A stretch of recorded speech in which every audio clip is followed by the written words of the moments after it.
Hi, welcome to Flip of the Week. Today's episode is about using the metronome. Now, for those of you that don't have one, I suggest you get one. They're a great tool, but that's all they are. They shouldn't be a crutch, and they definitely shouldn't be something that's so difficult to use that it's more of like a chore. I think they're a great tool, not only when you're practicing, but when you're performing with a band or in the studio, any of those things, because it's a great reference for yourself to know where your tendencies lie in terms of speeding up, slowing down, that sort of thing. Now, if you even get yourself the simplest of metronomes, those small ones that use a battery, which have different increments of beats per minute on them, those are fine. Sometimes those don't have enough volume to be played on the drum set, but you can either use them with a pad or headphones, whatever. I personally like to use a drum machine.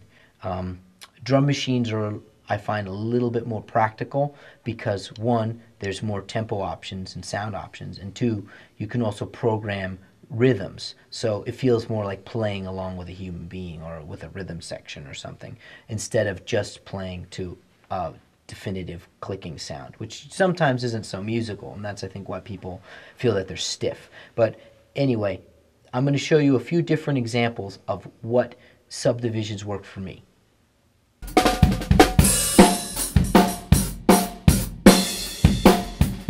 In example one, I'm using a quarter note as my click.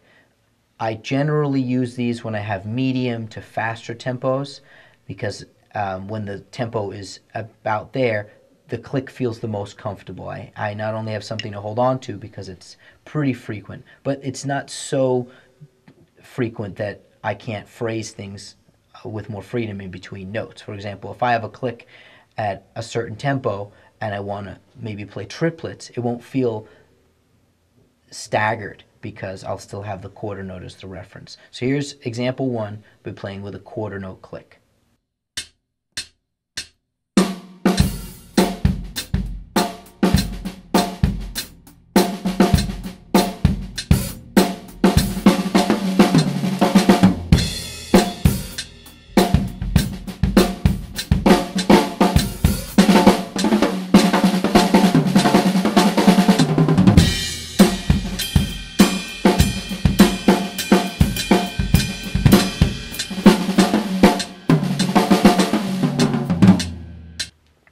In the next example, I'll be playing to an eighth note click.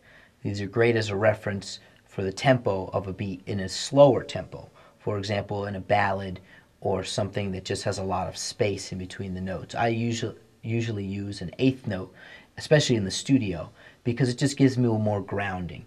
And depending on your taste, you might prefer an eighth note with an accent or without an accent. I'm going to use it without an accent, so it just means that every note is the same. But if you want to go as far as to either change the sound or make every quarter note louder, so it's going click, click, click, click, and the middle ones are a little quieter, you can do that too. Those are definitely all good options that you should explore and see what feels right for you depending on the song. Here's example number two.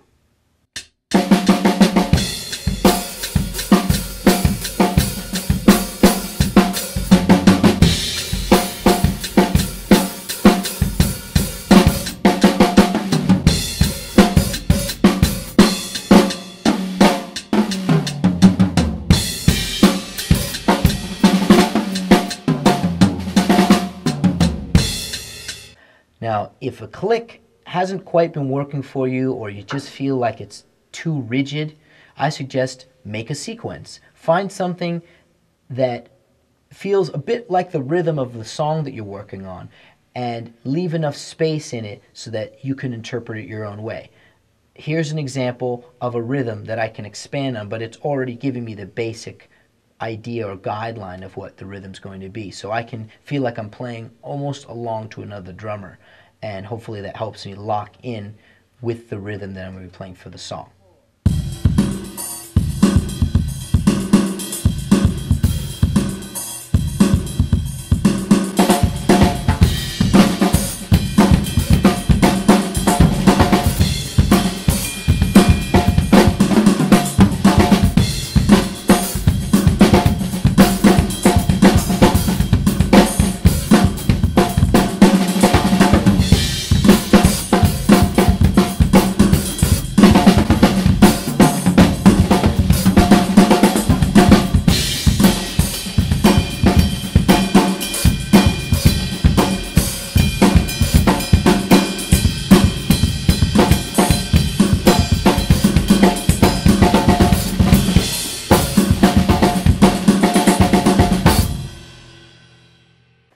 next example is the opposite idea of putting more notes in. We're actually going to start taking notes out. And this, I think, really helps you solidify your timing. This is a great exercise when you're working by yourself, or you're working through a new song, or maybe a new groove or new tempo, whatever.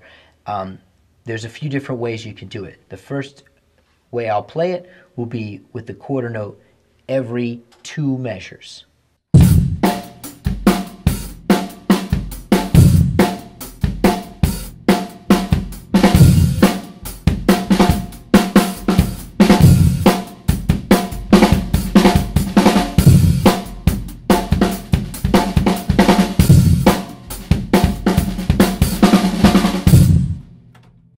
The next example, I'll play with a click every 2 measures. However, now I'm not going to play with a click on beat 1. If you really want to make sure your timing is solid, move that click to another note in your groove. I'm going to do it now where the click is on the and of 2. So it's the same space. It's still 2 measures between clicks, but I have to be that much more accurate because my click won't be in my normal downbeat. So when I play the downbeat, I have to make sure the click is on the and of 2.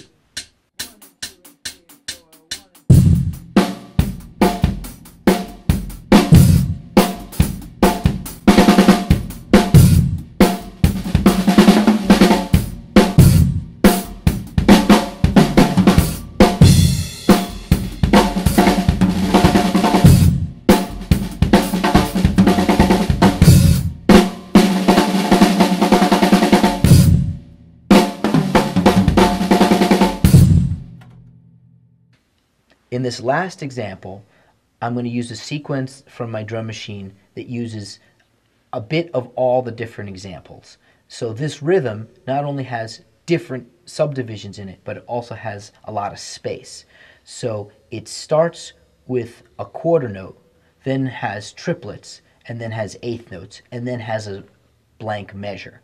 So when you hear it, you'll see kind of where it falls after I start playing along. And my exercise to use this, especially at a slow tempo, is I try to find as many subdivisions within my playing as I can think of that will keep me steady. And then as I expand on just riffing around the drums, coming up with different feels and grooves, I aim to land along with those rhythms and make sure that I'm always accurate with not only what I'm playing in the spaces, but also what I'm playing within that sequence.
Thank you for checking out this week's Flip of the Week on clicks and the different uses of a metronome. Have fun, enjoy, keep on grooving. See you next time.